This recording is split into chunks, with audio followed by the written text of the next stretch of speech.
Well, good afternoon, everyone.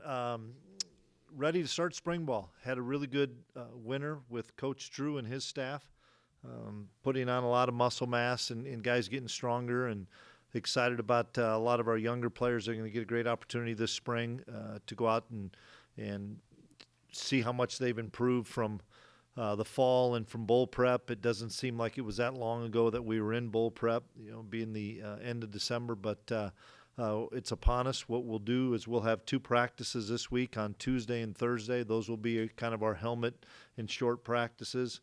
Some extra meeting time, a little extra walkthrough time because we don't have practice on the weekend, and then obviously go on spring break. And then when we come back from spring break, we'll get right into it and have three practices a week, Tuesday, Thursday, and Saturday, and continue to progress forward. We're excited. We've got some different things that we're going to do both sides of the ball, offensively and defensively. I'll let Coach Wells, Coach Riley, Coach Malone, and Coach Klieman talk about those things when they get an opportunity to speak to you. But we're doing some different things, not making wholesale changes, but we're always trying to tweak and improve. So it'll be a fun spring to see how much stuff we can get in and see how much guys have improved. Hopes in accomplishing things here in these first two before spring break? One is all the new guys, whether they're transfers or mid-year guys, getting them to understand how we do things and how we practice, getting Coach Wells up to speed on how we practice, being the new full-time coach, and then just getting back into football mode. We've been in so much conditioning and weightlifting mode that we're just trying to get into learning how to practice again and familiarizing ourselves with our base offense and defense.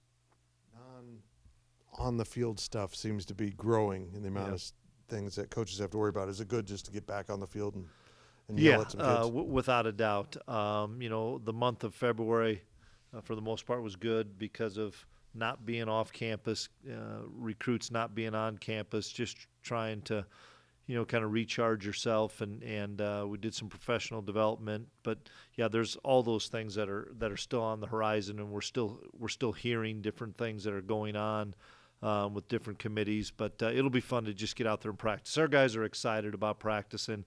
Once again, we had a good winter, but now it's time to go out on the grass and compete. And everyone's intrigued with Avery. I saw a photo of him. It looks like he's put on even more muscle mass in the off season. That room has gone from kind of experienced and deep, or at least talented and deep, to a lot of unknowns. How much do you need to accomplish with that? An awful lot. We're going to give all of our young players an opportunity to compete. I'm excited for Jacob Knuth, who's now been in the program. It was good for Jacob to take all those reps as the backup to Avery in the bowl game. And I think it was his chance to really learn what we're doing offensively. Now he needs to take that next step. Avery needs to take that next step and continue to build upon what Avery did throughout the bowl prep. And I'm excited for both those guys and for all those quarterbacks with Coach Wells in the room. Somebody that's an established, really a professional guy that understands all the details of being a quarterback, and him mixing with Coach Riley. We're going to do some different things offensively, but I'm excited for those guys to make that next step. One or two positions you're really curious to see how they play during spring ball? I'd say even though we have a lot of returners there, we lost a lot of people in the offensive line, so I'm just kind of interested there to see who's going to be that guy that was the KT or Gilly or Beebs that were really boisterous leaders. I think we have potential to have some really good players there from a leadership standpoint. But we have a lot of young guys. Sam Hecht comes to mind. Andrew Linegang comes to mind, that it's now their time. John Pastore. We have some really good players that have been in the program for quite a while but haven't had that opportunity to play yet. So that's the first position I'd look at. And then just, with all the things that happened to us at linebacker last year, losing so many guys, not all of them are back from injury, but there's some experience back there with Dez and Austin, and then some of those other guys that either were injured, that we're hoping to at least get some reps or at least learn what they're doing a little bit more, the Asa Newsoms and stuff. I'm excited that we have a good amount of depth at that position. Feel about tight end without Ben? You don't replace Ben Sennett with the production that he had, and it was fun to see him perform as well as he did at the Combine. It doesn't surprise me at all just because of what I know Ben's competitiveness and athleticism. But, Will Swanson coming back was really important for us. Swanee to come back and play another year, to be that experienced guy along with a lot of good young players. I think we saw glimpses of what Garrett Oakley could do in the bowl game. Oak had a really good season but was banged up for the first half of the season, so maybe we didn't get to see his full potential. But seeing him put on the weight, seeing guys like Braden Lofton put on the weight, I'm excited about some of those young players, and it's going to be a lot of guys contributing in the tight end room. I just want to ask about you and Matt Wells. After coaching against him for a few years at Texas Tech, what is it like to have him on staff and you two working together now? Well, it helps me because it gives me another sounding board of somebody to visit with that's got head coaching experiences, that's been in my shoes, been in my seat, and understands the day-to-day operations for me to bounce ideas off of. But it also just somebody that's been in the profession, that's somebody that's he's coordinated, he's coached quarterbacks, he's been a head coach. Some of the calming things that he has for our offense and pushing Coach Riley and pushing our offensive staff to continue to find more ways to do things, maybe easier ways, simpler ways. I'm excited that some of the things that he's brought to our pass game that we'll get to start working on this spring. But he's been everything that I thought he has been, and it's been fun for him because I've just seen Matt just jump in with our staff and with our players and build relationships really quickly. At defensive end, behind Mott, you seem to be very talented but very young. Just how does that position kind of shake out? A lot of competition. We have Stuffle being back. Stuff coming off of an off-season surgery, so we'll limit him a little bit this spring. We'll limit Mott a little bit this spring. But you're right. We're whether it's Toby that's now moved there full time, to Jordan Allen, to Cheedy, to Ryan Davis, Donovan Ryman. We have a lot of good athletic guys there that we did a little bit of four-down stuff in the bowl game, and I know that we'll continue to look at some of those things, whether it's just on third down or something specific to a game plan or to a personnel group. But we have some depth there. But those kids are inexperienced. They're just really explosive guys that are already in that 245 to 270 range. That makes us a little bit bigger and a little bit more stout in there, and just gives us a lot more bodies that we don't all have just edge guys. We have guys that can play inside as well. Excuse me. Similarly, at running back, you've got DJ Giddens back. Behind him, it's a little bit of inexperience. What do you get from Joe Jackson and guys that are incoming? Well, it's similar to the quarterback position. Everybody knows what we have at quarterback, what we have at running back, but now we've got to find out who that next guy is. We're excited about Joe. Joe's a talented player. LaJames White's really talented. We have a lot of guys there that are going to get an opportunity this spring because we probably won't give DJ a ton of reps, but we've got to find out.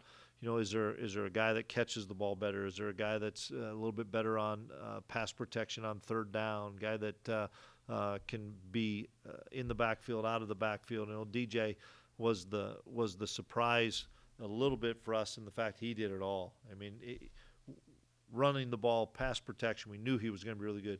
DJ was so talented out of the backfield catching the football.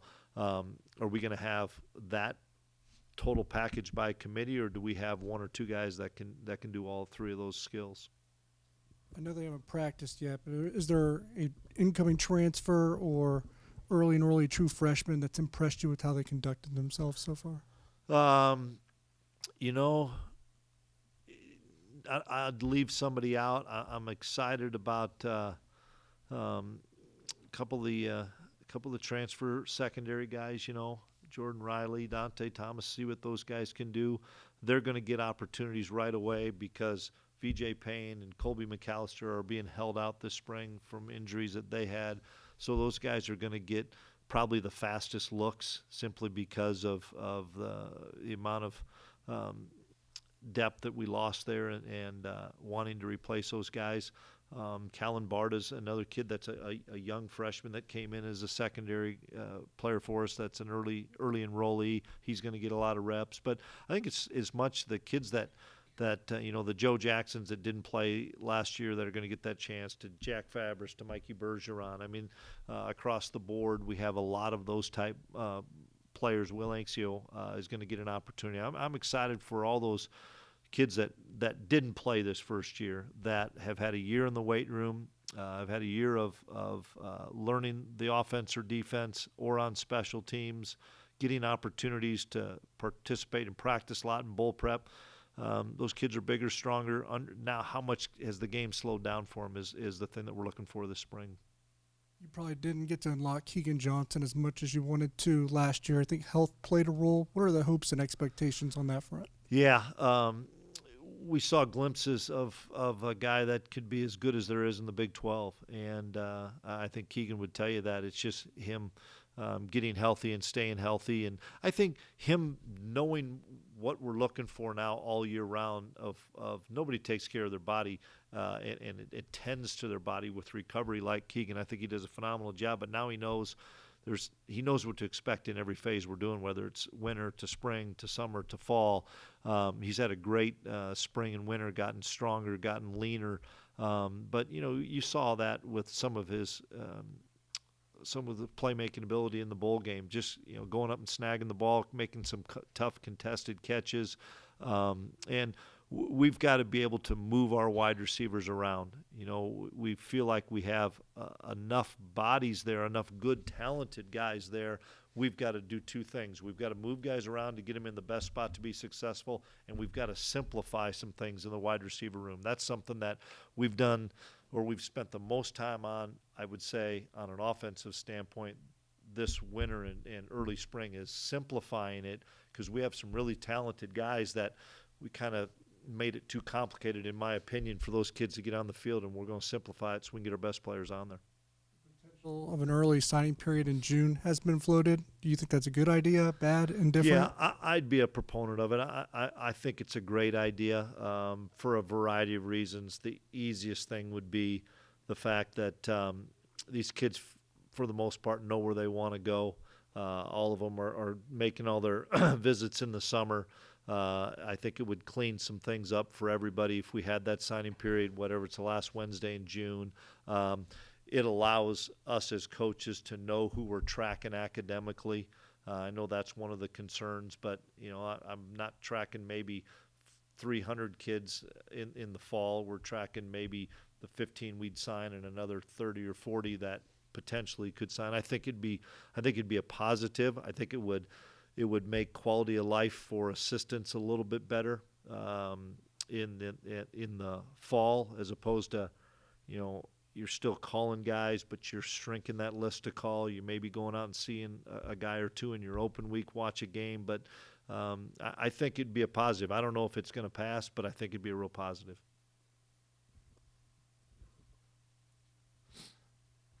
Coach, Connor Riley, have you seen him kind of settle into his new role over the last couple months? I think he's more comfortable. I think he was, drinking through a fire hose during the bowl prep. In fact, I know he was, and because that was just a crazy time in December. There's a lot of things going on in the month of December if you're a football coach.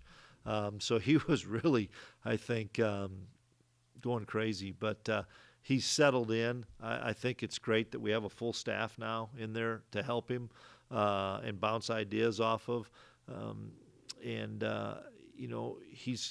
He's really good at what he does. As you guys have heard me say it, I think he's the best offensive line coach in the country. Now we have to make it easier for him by simplifying some things in the pass game, by having new ideas through our other coaches, which I've seen and witnessed and been a part of with some of the new things that we're going to do offensively. But make no mistake, our success running the football is because of the things that Riles has implemented and the things that we're going to continue to do. Elevating Clint Brown, what kind of went into that decision, and what do you like about having him in that new role? Couple things. Found out in the month of December I couldn't do all this stuff by myself with all the coaches on the road, and we were missing a key piece probably in what we are calling the roster management job. And Clint's been a coach, a well-respected coach, has the respect of all of our coaches on the fourth floor, has the respect of the recruiting staff and the support staff on the third floor, has the respect of the players. And, we were something that I was pushing for during December is getting another person in administration to help myself out with the roster management, with the portal, with name, image, likeness, with all that stuff. And Clint's going to be a great person for me to lean on. And so we have to replace him as an analyst on the offensive side, but I think it probably utilizes Clint's skill set really well, and it's something that he's really excited about because it combines everything. I mean, you get to evaluate as if you're a coach, you get to evaluate as a recruiter, you get to be kind of a salary cap guy as a GM, but he's an experienced guy that I have a lot of trust in and a lot of faith in, and he's going to help me a bunch. You mentioned that next step for Avery. In your mind, what does that look like? What are you looking for? I think it's just continuing to slow the game down for him from a mental side of things. I think physically everybody sees and everybody knows the tremendous talent he has and tremendous gifts he has throwing the football, ability to run the football. Now it's just continuing to slow the game down for him mentally. It's the pre-snap pictures. It's making sure that on the snap, that pre-snap picture has stayed, or if it has changed, what has it changed to? And that's a repetition thing. And I was excited because he got so many reps in bowl prep that you saw him start off really well in the bowl game. We sputtered a little bit offensively, no panic. And all of a sudden we turned it back on, and he just continued to improve as the game went on. And he didn't make too much of it. He stayed under control. He let the game come to him. He threw it away when he had to throw it away. I'm just excited that one game of whatever we played, 65, 70 snaps, is going to make him so much better as we get into spring and as we get into fall, because he's had that. He's played glimpses. He played a half here, played series in different games, but having that full game where he knew he was the guy, I think is obviously he's a really confident guy anyway, but it's slowed down for him, and it's going to continue to slow down. And I think he and Coach Wells, from a personality standpoint, are really, really similar. He's met with him a ton on his own, just coming up and building that relationship, which has been cool to see. And those two are in sync right now. Your first practice sounds like kind of an initiation thing, but was it by choice to have the two before spring break, or was that just more the way that it's how the fell? calendar's gone for us, Arnie, the last 2 or 3 years, and we have found that we've liked it in the fact that we get a little bit more meeting time and a little bit more walk-through time this first week in having those two practices that aren't that long of practices anyway. Plus, you're not hitting, you're not, going to the ground on anything, you're not stripping the ball and stuff. We're trying to make sure that we don't play K-State this year on the schedule, so we want to make sure that we keep guys healthy and get them moving around. But it's something that I've done in the past, and I liked it. The coaches liked it. We would get those two, and then when we come back from spring break, we can just roll. We get a workout with True on Monday, and then we can start rolling on Tuesday on with our padded practices and a little bit more contact. And we're also talking. These guys know what's on the horizon. They know when Friday, what happens on Friday, and they get out of here for a week, and they're still college guys that I remember that as well, that when spring break is. And so we're going to have plenty of energy and enthusiasm on Tuesday and Thursday, and we'll have a ton of energy on Friday after the morning lift and meetings because those guys get a little bit of a break. Obviously, the energy level, but any concern that you lose anything from the first couple practices? No, not really. I mean, everybody that's not new has been through this before. We've done this the last few years. Coach, I was wondering, you mentioned Ben's performance at the Combine this weekend. How much did you pay attention to it, and was there anything that stood out from any of your former players? Yeah, I think all of them performed really well. I don't sit and watch it anymore. I see clips and people show me when different guys. I thought, Beebs running the 40 looked really good. You run a 5 flat and you're 322 or 325 pounds is pretty good. I thought KT looked good. I thought Khalid Duke looked really good in his movement skills, doing some off-the-ball stuff. But it's a great opportunity for those guys and to be on that stage and perform at a high level. And, they've been preparing their whole life for that moment, for those, those few hours that they're out there. And obviously you could tell all 4 of them did a great job of preparing their body for the Combine. Similar here, Coach, but I wanted to ask you about Coop specifically. As NFL teams look at him, what would you say they should know about Cooper Beebe? One, he knows the game of football really well. He can play multiple positions. The only position he really hasn't played is center, and I really think he could play it. So I think him being so versatile is going to allow him to, if he's not a starter, which I still think he will be a starter, he has the ability to back up several spots. And he's so physical. He understands the game. He's a great communicator. He's a durable guy. And somebody's going to get a steal whenever it is. And I know he's moved up the ladder. I don't know if he's going to be early second, late first, if he dips in the middle of the second somewhere. I'm not sure. I'll get a chance to see him, I think, in the next few weeks because I think all those guys are going to be back here a little bit. I connected with Ben. He's going to come back for a little bit as well. So I'm excited about all those guys. I think all of them did nothing but help themselves at the Combine. And then I know last year you guys had a couple guys that surprised you and their choice to come back. Was it the same this year? Were there any guys that surprised you, or were these more routine? No, none of them are routine. You recruit the heck out of the guys to get them to come back and what their value is to the football team. And whether it's stuff that has been a really good contributor to us, to Mott and Austin Moore that have been staple starters for a few years. It's critical for us to get those guys back because they know the standard, they know the expectation, they know what it's like to win a championship. And for those guys, I think it's so valuable for us because when you're graduated, some of them pretty much have their masters to say, I could go anywhere to play and I'm going to come back and play for K-State because it means so much to them. And so excited to get all those guys back. Describe the momentum and maybe the bounce in the step coming off a bowl win that you've been able to witness here during the winter months.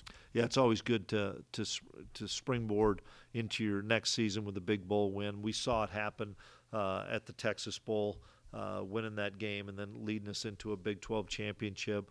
That's, I don't know if that'll happen, but I can see the energy from our guys. You win that last game and do it when a lot of people doubted us because we had lost so many guys and we didn't have a full complement of coaches, didn't have a full complement of a roster, but those kids weren't going to be denied, and we beat a really good football team in North Carolina State that you could see the energy. And I think we have our leadership council of 25 guys. We don't elect captains till the fall, but these 25 guys that are on the leadership council have done a phenomenal job of leading and holding each other and their peers to a high standard every day. When you think of Jaden Jackson, what comes to mind first? A guy that's got to be consistent and continue to get better. I've seen him perform really well. It's got to be consistent. Excited that he came back because I think there's more in the tank there for him. Take the next step. He's got to take the next step. Terrific football player. Can he take the next step as a player? Can he take the next step as a leader? Because we need him to. Coach, we reported earlier today that you've made a hire for special teams analyst. Is that something you can comment on yet? Yeah, I don't know if it's official, but Coach Katzer, who we've gotten to know a little bit through the process, you're right. Tui was out at Utah State too, and Wellesley was out there. But what a coup for us to get a guy that's got as much experience he does in the National Football League, and he's from Scott City, Kansas, and so he wanted to come back to the great state of Kansas and be a part of the Wildcats. So I think he'll be here sometime tomorrow, but excited about him and him joining our program. An ideal candidate for you to send to the Nut Fry. Absolutely. Now, I will be there as well with him, but, he's excited about going to the Nut Fry.